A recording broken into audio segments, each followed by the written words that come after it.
سلام البنات، نتمنى تكونوا بخير وعلى خير. اليوم جيتكم فيديو جديد ووصفه جديده. الوصفه تاع نهار اليوم وصفه رمضانيه بامتياز، وصفه البوراك التركي ولا بوراك تاع العجين ولا الفطائر، سموهم كما تحبوا.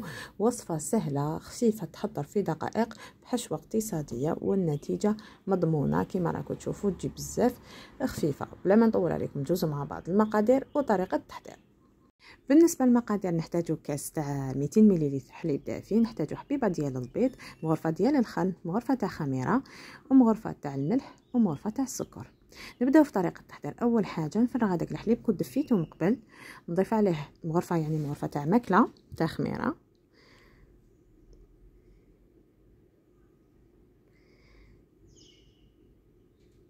فوالا،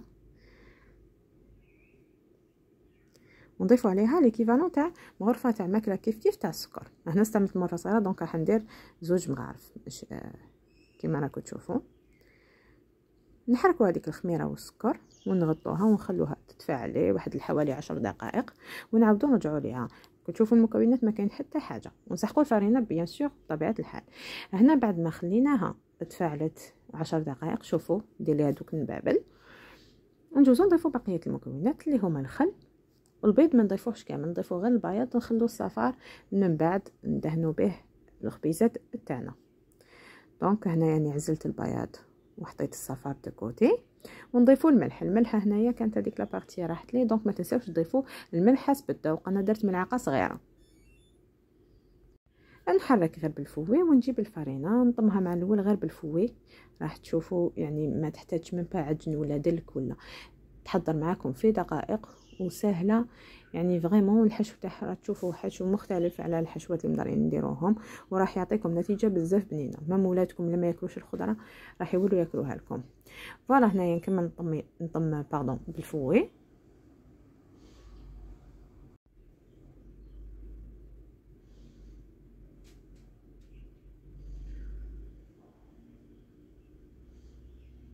بعد بيان سور ندخل يدي باش نعرف شحال نزيد لها الفرينه ما تقصحوهاش بزاف، روحوا لها غير بالعقل حتى تحصلوا على عجينه طريه كما راكم تشوفوا، تتلاصق شويه في اليد. ونغطيها ونخليها حتى تخمر لي.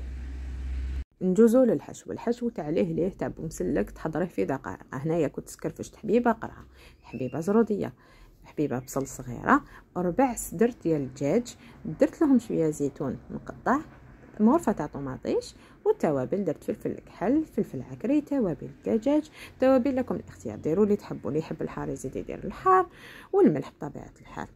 وقليت كلش مع بعض شويه زيت ودرتهم يتقلاو. بعد ما تقلاو شوفوا الريزولتا اللي تحصلنا عليه. تقدروا تزيدوا المعدنوس اللي يحب المعدنوس، انا ما كانش عندي. بعد ما تقلى لي كلش مليح نضيف جبن ابيض، جبن قطع كيما واش عندكم في الدار هكذايا، وهي سخونه باش يذوب لي هذاك الفرماج في الوسط. شوفوا ب4 صدر تاع الدجاج، شوفوا لا كونتيتي اللي درتها، يعني تقدروا ديروهم ويخرجوا لكم حشوه يعني الله يبارك. تقدروا هاد الحشوه ديروها في كاع المملحات تاعكم، حتى في البوراك تقدروا ديروها. هاي ليك الحشو تاعنا. بعد ما برد زدت ضفت جبت هنايا غرفه تاع مارغرين، ذوبتها، زدت عليها مغرفه تاع زيت، راح نستعملوها من بعد، راح تشوفوا كيفاش طريقه. عندي جبن مبشور وهذاك صفار تاع البيضه بطبيعه الحال. هاي ليك العجينه تاعنا بعد ما خمرت لي نديغازيها ونقطعها، نقطعها على 6، وراح ندير كل كره راح نحلها على شكل حربوش. هذاك الحربوش راح يقطع لي 3 بوراكات، 3 فطائر، دونك كميه ما شاء الله عليها. فوالا نشكل كرات هكذا نحطهم دو كوتي ونخدم بالوحده. نعاون روحي دائما بالفرينه، ندردر توجور لا فارين باش نحلها، ونحلوها رقيقه الماكسيموم كما راكم تشوفوا.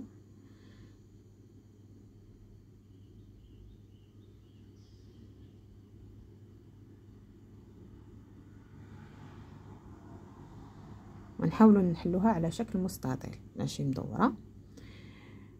بعد ما حليتها ناخذ الحشو تاعي يكون برد بيان سور، نعمر هكذايا في الكوتي،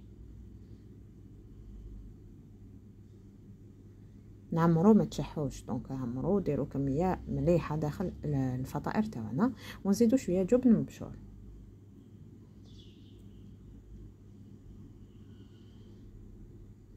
هنا في هاد ليطاب راح نسحقوا هذيك المارغرين اللي كنا ذوبناها وخلطنا لها مغرفه تاع الزيت. ناخذ بانسو ونمسحوا كامل هكذايا لاباط تاعنا باش تجينا شغل لو فيتاج هذاك. شوفوا العجينه شحال رقيقه بصح تتعاملوا معها بكل سهوله كيما راكم تشوفوا. من بعد نغلق ونرولي نغلق مليح سورتو لي بوردور باش ما يخرجلناش الحشو. واشاك فوا راني نزيد في هذيك المارغرين غير بالبانسو كيما راكم تشوفوا.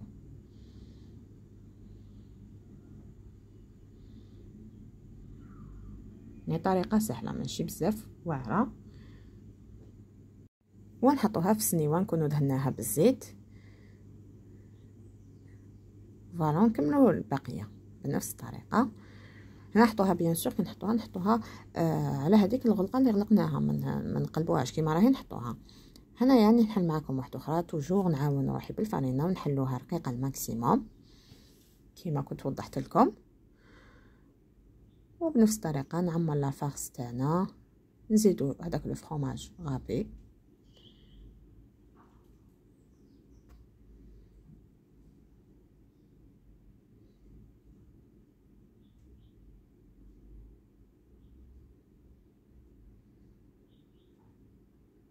ونشكلوها كيما درت الاولى.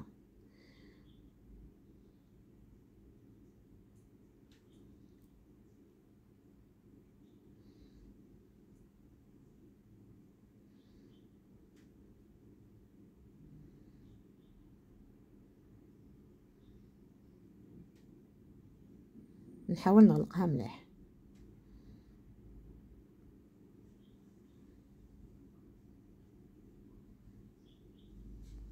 هنا بعد ما كملت كامل لي بودان تاوعي ندهنهم بهذاك البيض صفر بيضه وندردر عليهم شويه سانوج ولا جلجلان ولا اللي تحبوا ونقطعهم قبل ما ندخلهم الفرن. بيان سور هنايا كنت الفرن راني نسخن فيه سخنته من قبل. نقطعوهم وندخلوهم يطيبوا.